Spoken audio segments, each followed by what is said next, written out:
एक खूबसूरत रियासत में मोहब्बत से लबरीज मलिका और बादशाह रहते थे। मलिका उम्मीद से थी। एक दिन सुबह का पहला नूर महल की खिड़कियों से अंदर उतरा।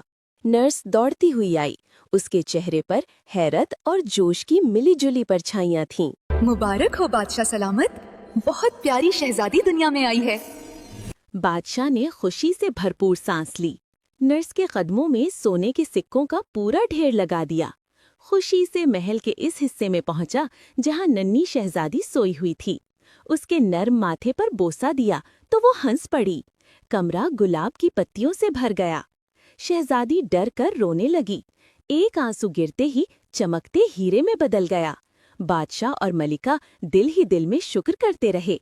बादशाह ने कहा, ये तो खालिस मौजिज़ा है, और खुशी में पूरा खजाना खोलकर हर खासो आम में खाना, मिठाइयाँ और सोना बांटा। लेकिन बादशाह ने मलिका से कहा, शहजादी का राज महल से बाहर नहीं जाना चाहिए। ये दुनिया बहुत लालची और जालिम है। शहजादी का नाम हीरा रखा गया और इसे महल के सबसे ऊंचे मीनार में छुपाकर रखा गया। 2 नौकरानियां उसकी खिदमत के लिए साथ रहती थीं, ताकि इसकी चमक किसी लालची इंसान की नजर में ना पड़े। मगर तकदीर के अपने ही रास्ते होते हैं। एक दिन शहजादी हीरा ने सोचा, क्या अच्छा हो आज महल के बाग में थोड़ी देर टहला जाए। वो आहिस्ता आहिस्ता मीनार की सीढ़ियां उतरने लगी, मगर अचानक उसका नाजुक पांव फिसला और वो जोर से जमीन पर गिरी। दर्द की शिद्दत से उसकी आंखों में आंसू भर आए और जैसे ही आंसू जमीन पर गिरा, वो दोबारा हीरा बन गया। इसी वक्त महल में मौजूद एक लालची सौदागर, जो हीरों की तिजारत के लिए महल के अंदर घूम रहा था, ये सारा मंजर देख रहा था। उसकी आंखें हिर्स से चमक गईं और उसके दिल में शैतानी ख्याल जागा।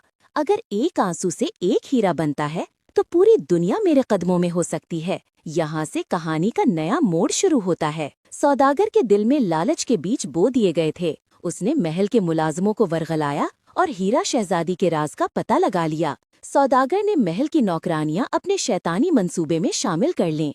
उसने उनसे कहा, शहजादी के हर आंसू से जो हीरे बनेंगे वो तुम्हें बेपनाह दौलत अता करेंगी। नौकरानियों ने वरगलाया। शहजादी हीरा, जो पहले ही 7 पर्दों के पीछे महल में कैद थी, खुशी से फौरन रजामंद हो गई। शाम के वक्त वो नौकरानियों के साथ चुपके से महल से निकल गईं। वो झील के किनारे पहुंची, नीले पानी में उतरकर खेलने लगीं। नौकरानियां चुपचाप छुप गईं ताकि किसी की नजर न पड़े। सौदागर ने निकाब पहना, घोड़े पर सवार होकर शहजादी की पैरवी की। वो आहिस्ता आहिस्ता करीब आया और शहजादी को अगवा करके अपने शीशे के महल में ले जाकर कैद कर लिया। शहजादी हीरा सदमे और खौफ से रोती जा रही थी। जैसे ही उसके आंसू जमीन पर गिरते, वो हीरे में बदल जाते और पूरा कमरा चमकने लगता। सौदागर की खुशी की इंतहा न रही। शहजादी के हर आंसू से हीरा बनता गया। सौदागर का महल हीरे से भर चुका था। ये मंजर देखकर सौदागर खुशी से अपने हवास खो बैठा और नौकरानियों ने वापस जाकर बादशाह को शहजादी के अगवा का किस्सा सुना दिया। बादशाह ने फौरन ऐलान किया, जो कोई भी मेरी बेटी को वापस ढूंढ कर ले आएगा, मैं उसे ऐसी दौलत से नवाजूंगा जो कभी खत्म नहीं होगी। मगर किसी ने हिम्मत न की।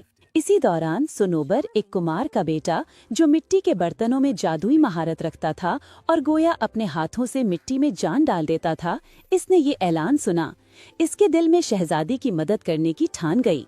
वो जंगलों से गुजरता हुआ एक इंतहाई ऊंचे और अजीब महल के पास पहुंचा, जिसके मीनार शीशे से बने थे। शहजादी विंडो खोलकर हवा का एहसास ले रही थी और पूरा कमरा हीरे से दमक रहा था। सुनूबर ने देखा कि हर तरफ पहरेदार मौजूद हैं, मगर अपनी महारत से पहरेदारों की नजरों से बचता हुआ विंडो तक पहुंच गया। इसने अपनी आंखों से देखा कि शहजादी हीरा रोती जा रही है और कमरा हीरे से भरा हुआ है। ये लम्हा सुनोबर के लिए एक जादुई और खतरनाक मिशन की शुरुआत था। सौदागर के आदमी तेजी से हीरे समेट रहे थे, मगर जैसे ही शहजादी का रोना रुक गया, हीरे बनना बंद हो गए और वो हीरे की बोरियां भरकर ले गए।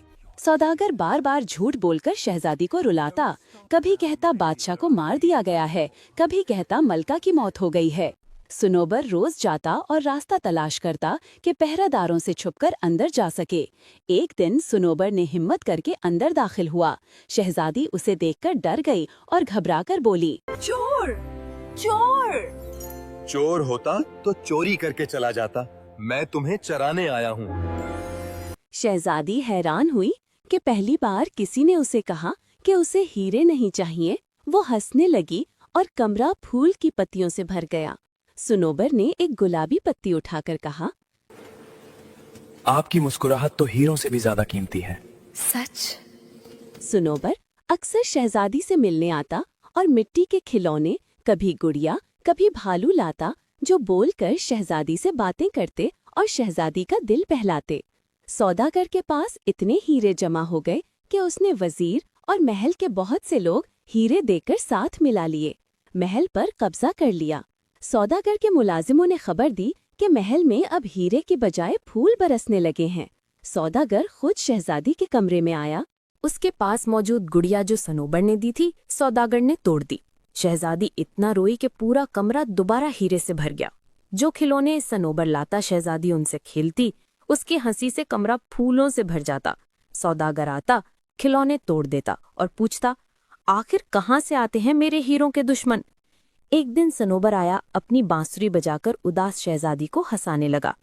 तभी सौदागर उसी वक्त कमरे में दाखिल हुआ और सनोबर को कैद खाने में डाल दिया गया।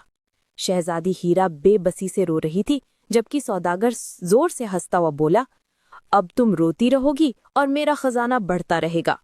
और सनोबर, इस नाकारा मिट्टी वाले को मैं तुम्हारी आंखों के सामने मार डालूंगा।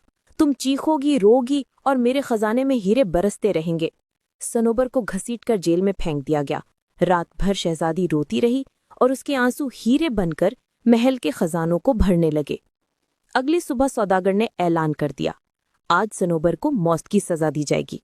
मगर उसे ये मालूम ना था कि सनोबर और मिट्टी का रिश्ता आम ना था। कैद खाने में सनोबर ने फर्श की ईंट निकाली, जमीन की नर्म मिट्टी को हाथ में लिया और आहिस्ता आहिस्ता खोदना शुरू कर दिया। वो मिट्टी निकालता जाता और उसी मिट्टी से छोटे छोटे पुतलों की फौज बनाता जाता, जो शक्ल में नन्ही थी मगर ताकत में आम इंसानों से कई गुना ज्यादा। जब सौदागर के सिपाही सनोबर को कत्लगाह की तरफ ले जाने लगे, अचानक जेल की जमीन हिलने लगी। मिट्टी के पुतले जिंदा हो गए। वो उछलते, गरजते और जंग के लिए तैयार खड़े थे। इधर सौदागर की संगदिली यही नहीं रुकी, बादशाह और मलका को भी कमजोर, बीमार हालत में कत्लगाह पर लाया गया। शहजादी हीरा को लोहे की भारी जंजीरों में जकड़ के सामने खड़ा कर दिया गया, ताकि वो भी अपनी आंखों से सनोबर को मरता देखे और रोएं और सौदागर के खजाने में मजीद हीरे बरसें। शहजादी ने जैसे ही अपने कमजोर वालदैन की तरफ देखा, उसके दिल पर पहाड़ टूट पड़ा। सौदागर हंस रहा था। अचानक सनोबर अपने मिट्टी के फौजियों के साथ मैदान में आया। सौदागर के फौजी हार मान चुके थे, वो हैंड्स अप कर चुके थे। सनोबर के आते ही तलवार से सौदागर पर काबू पाया और सिपाही उसे पकड़कर जेल ले गए। शहजादी दौड़ती हुई अपने वालदैन के गले लग गई। बादशाह ने सनोबर का हाथ शहजादी के हाथ में दिया और